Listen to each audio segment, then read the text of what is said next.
Good morning, student. Today I am going to do the chapter The Making of a Scientist. Now, first we will go through what is given to us in the introduction. It is about this famous scientist, Richard E. Bright. Let me just show you who we are talking about. This is the scientist that we are talking about.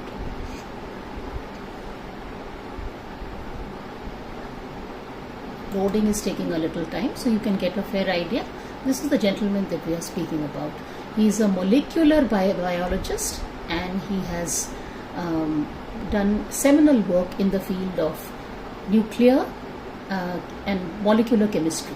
So this is the chapter that we are going to read now. Richard E. Bright has received the Searle Scholar Award and the Skering-Plough Award for biochemistry and molecular biology. It was his fascination for butterflies that opened the world of science to him. So this is a biography in which we are going to read about how his love for butterflies, which started very early on in his life, that became the foundation for the later research in science that he took up. Let us see. Now, this is the first page of the book. So it talks about how did a book become a turning point in Richard E. Bright's life, and how did his mother help him. Okay. At the age of 22, a former Scout of the Year excited the scientific world with a new theory on how cells work. Richard E. Bright and his college roommate explained this theory in an article in the Proceedings of the National Academy of Science. So, as we know that we are told that he was a Scout of the Year, and then his great work, was to propound a new theory on how cells work. And to prove this theory and to explain it, he and his roommate had written an article, and this was published in this journal called the Proceedings of the National Academy of Science. Then we go to the next paragraph. Now we are told that it was a very important scientific journal, that is, it was a very well respected scientific journal, and never before had it published an article written by college students. Okay, so this was the first time. It was Richard E. Bright and his roommate who had written this article, and this was published for the first time in this journal called the Proceedings of the National Academy of Science. And it all started with butterflies, right? Now, we are also told in the third paragraph that E. Bright grew up north of Reading, Pennsylvania, which is in USA, and he says that there wasn't much he could do because there were hardly any playmates around. So he says he could not play football or baseball with a team of one, but he could definitely do one thing. And what was that? It was collecting things, and that is what he did. And he started collecting things. His love for collecting things started right in kindergarten. He collected butterflies. Then not only that, he collected rocks, fossils and coins, and most of all, he became an eager astronomer too, sometimes stargazing all the night. Right?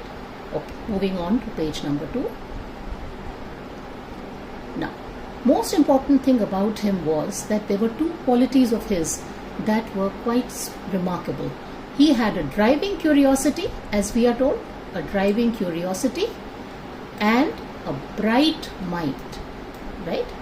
And most importantly, his mother, was the one who was instrumental in encouraging his interest in learning.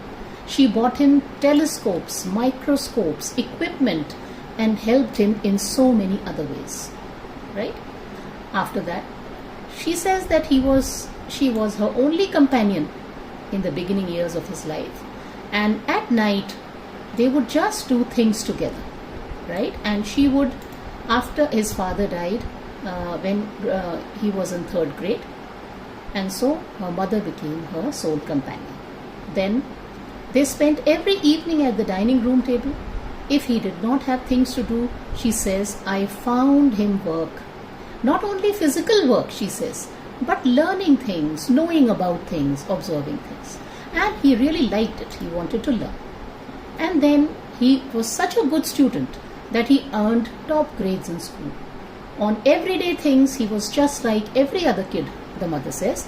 But when it came to academics, he was just wonderful. So by the time he was in second grade, E. Bright had collected all 25 species of butterfly found in his hometown, reading. Right? Now there is a small box here which gives us the number of butterflies that he collected along with their names. Now, even if you don't want to remember all the 25, doesn't matter. But if you go through these names of the butterflies, 25 butterflies that he collected, they have beautiful names like Melissa Blue, Silvery Blue, Viceroy, White Admiral, I am reading randomly, Variegated, Fritillary and all that. So, this love for butterfly collecting started here. Then, we are also after the box. It says that this could have been the end of his butterfly collecting, but then something very something happened which proved to be a turning point in his life. And what was that? His mother got him a children's book called The Travels of Monarch X. Now Monarch X is the name of a butterfly, right? And the book, what did it tell us? The book was about how monarch butterflies migrate to Central America.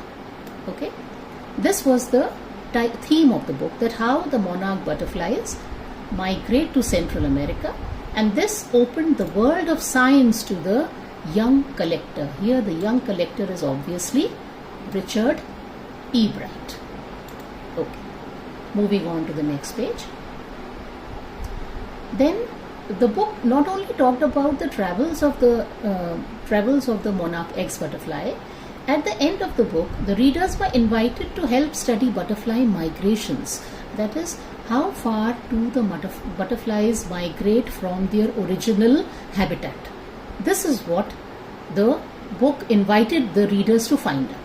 Now, there was a kind of experiment which the readers were invited to do, along with this doctor called Dr. Frederick A. As you can see here, Frederick A. Urquhart of the University of Toronto, Canada. And E. Bright's mother wrote to Dr. Urquhart, and soon E. Bright was, was working with Dr. Urquhart, and he was doing something, he was participating in the research that he was conducting. And what was the job that E. Bright had to do?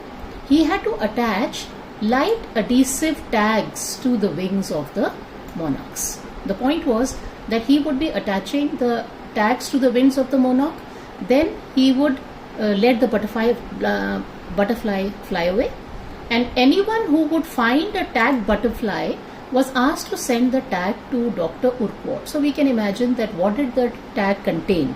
Maybe it contained the phone number and the address of Dr. Urquhart. So the finder was expected to take out the tag from the butterfly, then write to Dr. Urquhart that okay, this is the butterfly I found in this particular region, and by that Dr. Urquhart would be able to conclude that how far Monarch X was that is migrated. Then the butterfly collecting season round reading lasted 6 weeks in late summer. Then he thought that now as you can see that this is not an easy job. Anybody who has to tag the butterfly, what is the first step that he has to do? He has to first catch so many butterflies, right? Now that was very difficult to catch. So what did E. Bright think? He thought that he would raise a flock of butterflies. He thought that the best thing would be to raise a flock of butterfly. He would catch a female monarch. This is what he would do now. He would catch a female monarch, take her eggs and raise them in the basement through their life cycle from egg to caterpillar to pupa to adult butterfly. Then he would tag the butterflies. So now he did not have to catch them because he was catching part was over, because now he was raising the butterfly in his own basement, right? For several years he was doing this activity. He was tagging. And this was the result of his, as you can see, this was the result. This graph shows how the number and kinds of butterflies he collected in 6 weeks and this tells you what were the kinds of butterflies and how many numbers he collected.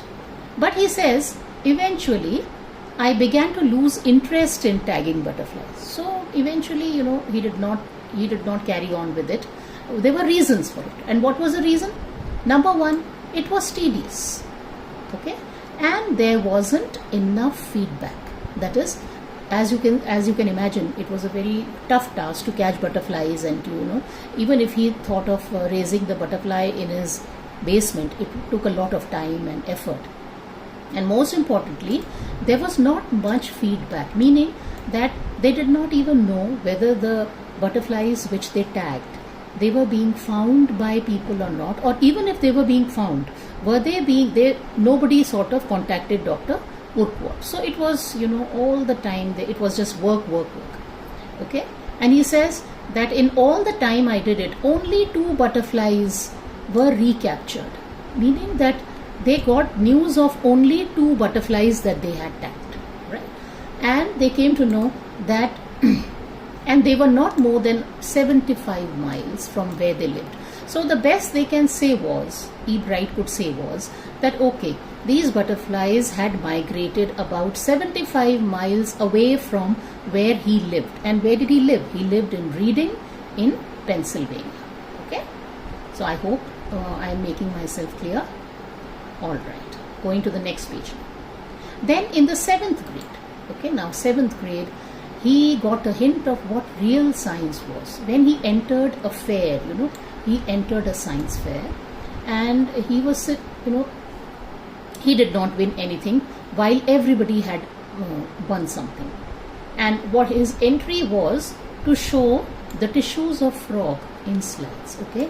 And he had made a very neat display of the frog tissues, but others had done even more. What had others done? That is, others meaning the people who had won. They had actually collected real experiments. They had conducted real experiments. So collection of frog tissues could not be said to be an experiment, okay? And then we are told that he had a great competitive spirit. That is, E. Bright had a competitive spirit, and he realized that next year he decided that next year he would have to do a real experiment. Okay, and the subject of experiment that he chose was insects, that is butterflies, and as it is, he had been working on butterflies for a long time. So what did he do next? What was his next step?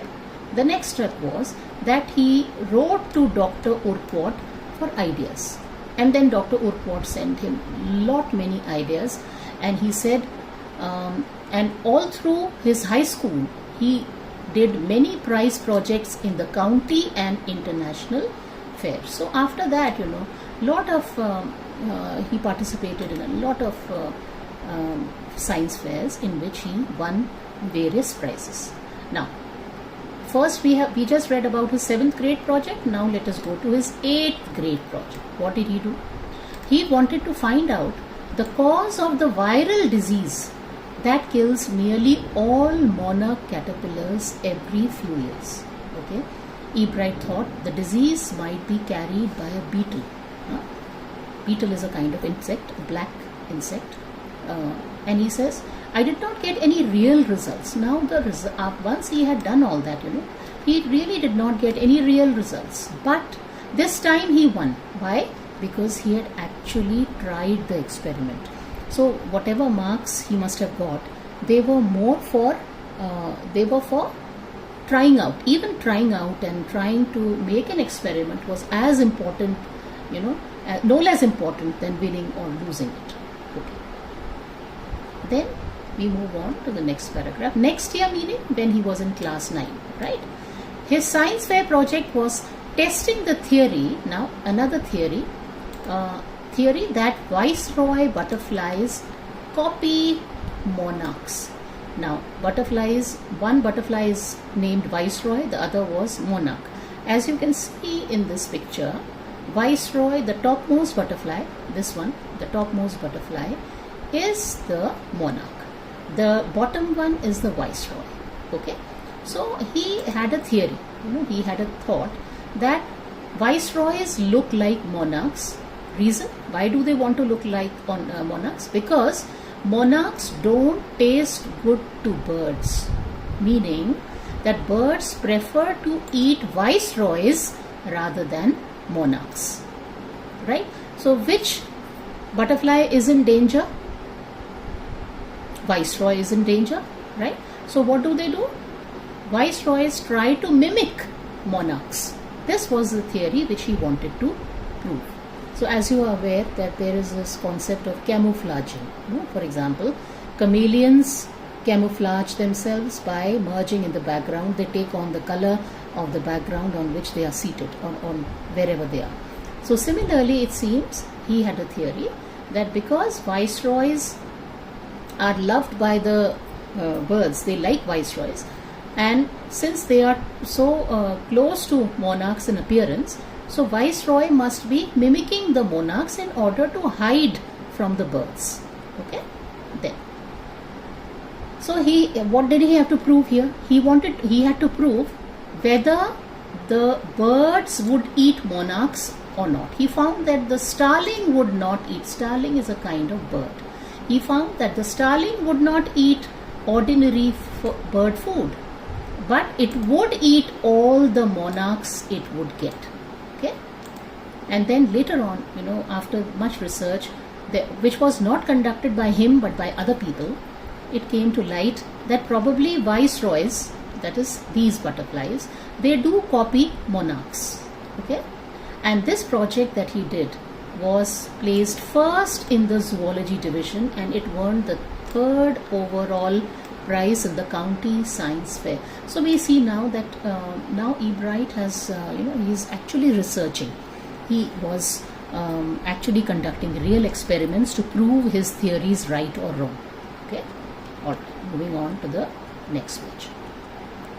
Now, in his second year, in his second year in high school, Richard Ebright began the research that led to his discovery of an unknown insect hormone. That is, until now, this hormone was not known. He was the first time who discovered it. Okay, and indirectly, it also led to his new theory on the life of cells. Now, to find out how did he discover this insect hormone, it started from this one simple question. He wanted to know the answer to this question, that what is the purpose of the 12 tiny gold spots on a monarch butterfly's pupa. Okay, as you know, pupa is the stage of the butterfly which gradually changes into a butterfly. So he had noticed these gold spots, and how many gold spots? 12 gold spots on the pupa of the monarch, and he wanted to know that what was the purpose of this on the body of the pupa. Was it ornamental? That is, it was only for decoration. But Dr. Urquhart did not believe that they were ornamental. So what did they do? To find the answer, Ebright and other excellent science students first had to build a device. First step was to build a device that showed that the spots were producing a hormone necessary for the butterfly's full development. Okay, first they would have to prove that yes, these gold spots are producing a hormone, right? That was the first. Then when this project won Ebright first place in the county fair and entry into the International Science and Engineering Fair. Okay, and then there he won the 3rd prize for zoology. And most importantly, he got a chance to work during the summer at the entomology laboratory of the Walter Reed Army Research Institute. Now, to work in a laboratory is something very great for any researcher, because laboratories are equipped with all the necessary equipment and all the chemicals and everything. Now, this cannot be achieved, for example, in the basement of one's house. No? So you'll have to invest a lot of money. You have to know how to set up a laboratory. So if people like Ebright, who was so interested in science and researching, they got a chance to work in such famous laboratory, it was a chance of a lifetime for him. Then, as a high school junior, Richard E. Bright continued his advanced, as a high school junior, he was still working on this experiment on the monarch pupa. That is the pupa of the monarch X butterfly, right?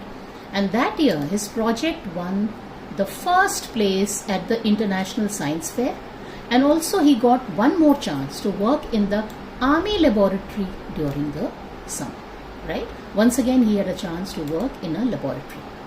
Then, in his senior years, right? Now look at, we are talking about his seniors.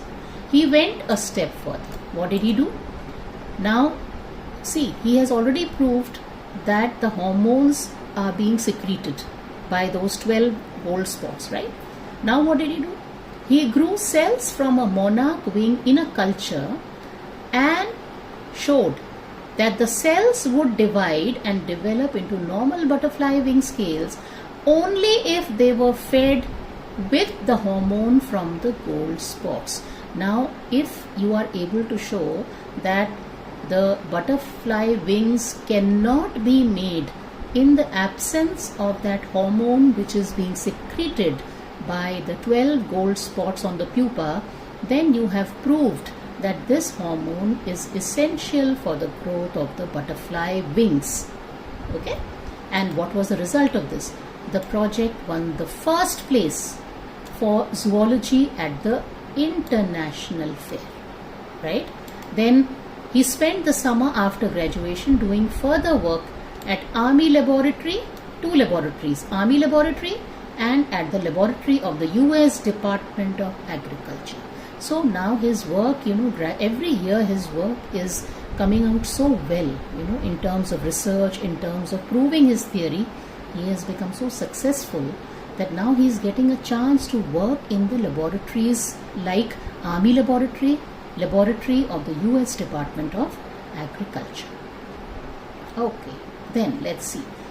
And then following summer, that is the next summer, after, now he was in the freshman year of Harvard University, right?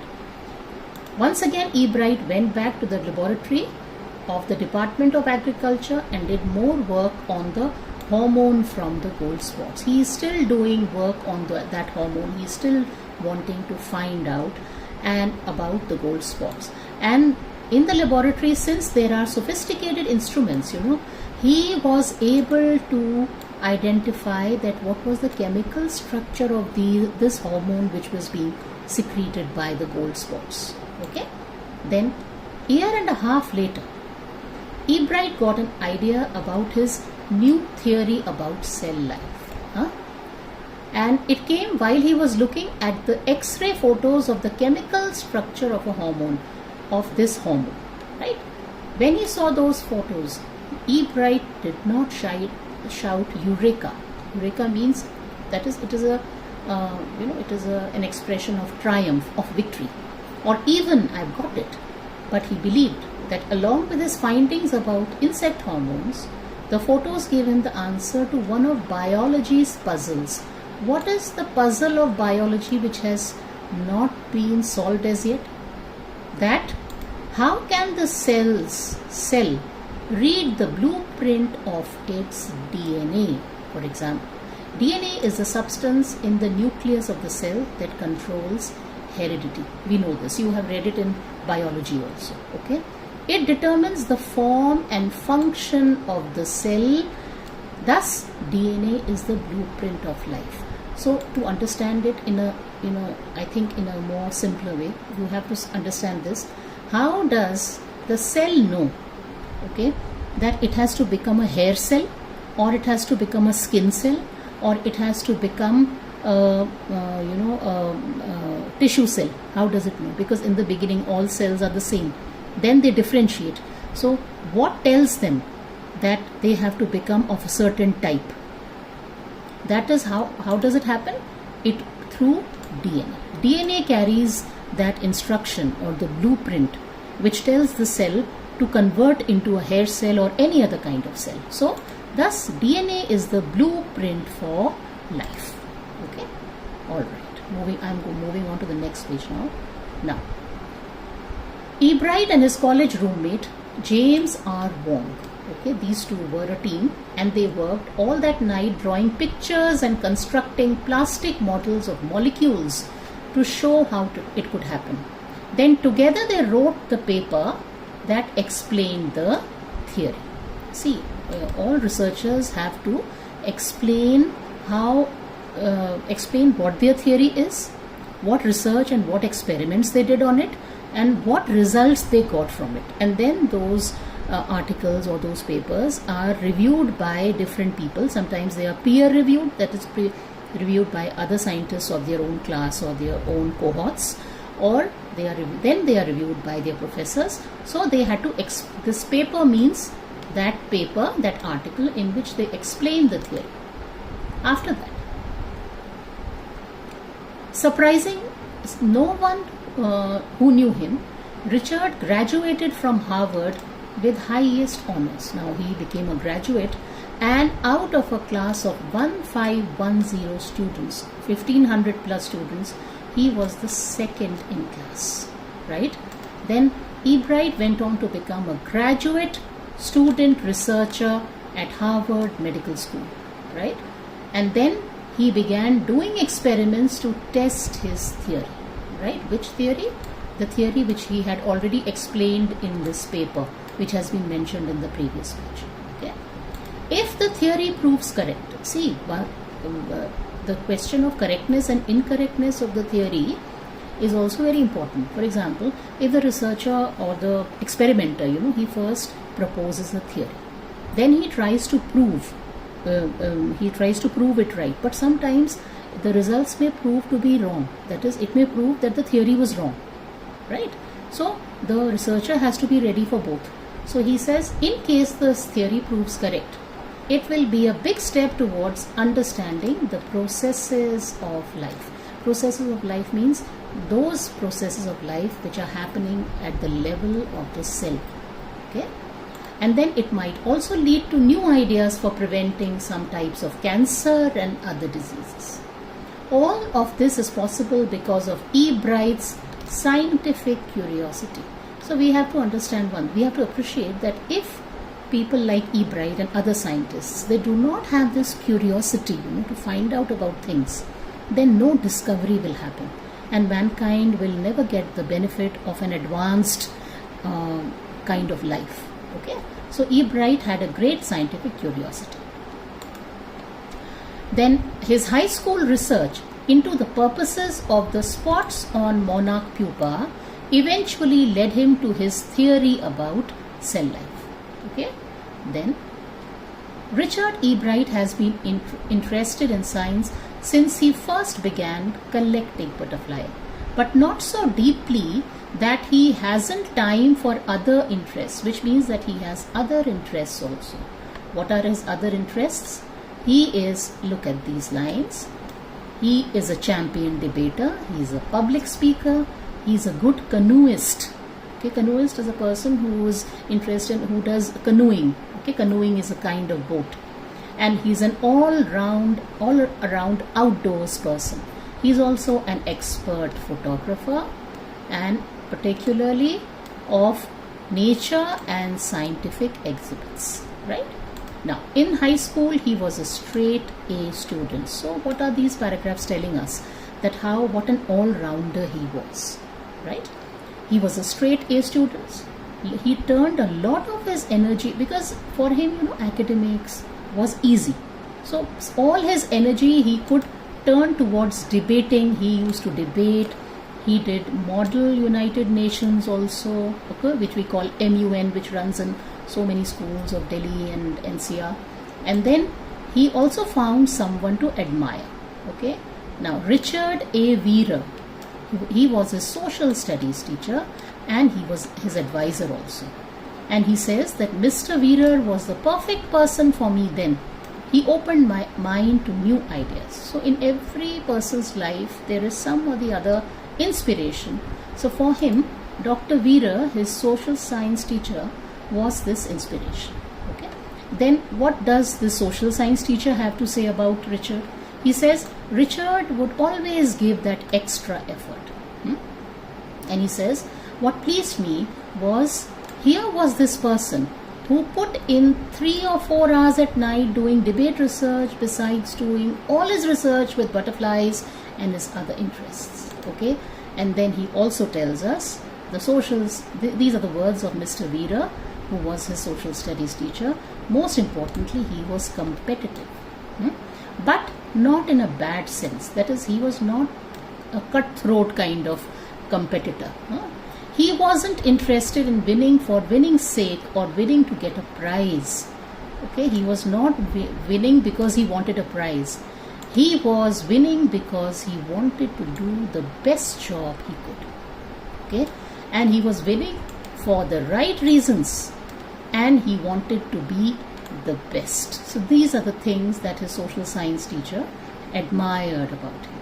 Okay, and then we have moved to the last paragraph, and that is one of the ingredients in the making of a scientist. What is that? What are the ingredients? First-rate mind. That is, you should have a sharp mind. Second, you should have curiosity. Okay, and thirdly, will to win. And will to win for the right reasons, not for petty things like winning something, winning a cash prize or winning a prize, but for the right reasons, to do your best. And E. Bright has these qualities. From the time the book The Travels of Monarch X opened the world of science to him, Richard E. Bright has never lost his scientific curiosity. We are once again reminded of this book, The Travels of Monarch X, which was the book which his mother had got for him, and which ignited his curiosity about not only butterflies. It also translated into other kind of research on other things later on, right? So this is the biography, an excerpt from the biography of this wonderful scientist, Richard E. Bright. And this is written by Robert W. Peterson. After that, there are a few questions. Okay, look at the glossary. We should always know the glossary, because this is a way to learn new words, and sometimes also not just knowing the new words is important. We should use it as and when we want to be in the right context. League. When you say leagues, means group of sports clubs or teams playing matches among themselves. County, region or a state. Okay. Starling, common European bird. It is a very good mimic. Entomology is the study of insects. Eureka is a cry of triumph at a discovery, and originally it is said that Archimedes was the person who said Eureka when he made his invention. Canoeist is a person who paddles a canoe, a light boat. Okay. Then there are some questions, but most importantly, you need to know the text properly, absolutely correctly, and you should know everything about it, because questions can be asked from anywhere. So I hope that you understood this chapter. If there are any queries, please WhatsApp me. Thank you so much. Bye bye.